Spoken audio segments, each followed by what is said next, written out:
Ati anasema aje? Ati arudishe, ati atupe invoice, ati tumpe invoice aturudishie pesa. Yani sisi tulichanga hiyo pesa. Mlichanga pesa ngapi? 300,000. Hiyo pesa ilikuwa ya kufanya nini?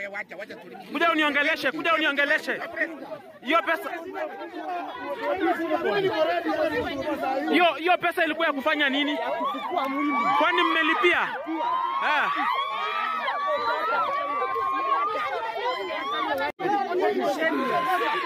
Ati anasema aje?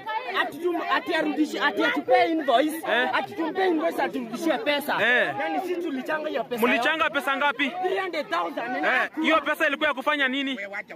Kuja uniongeleshe, kuja uniongeleshe. Hiyo pesa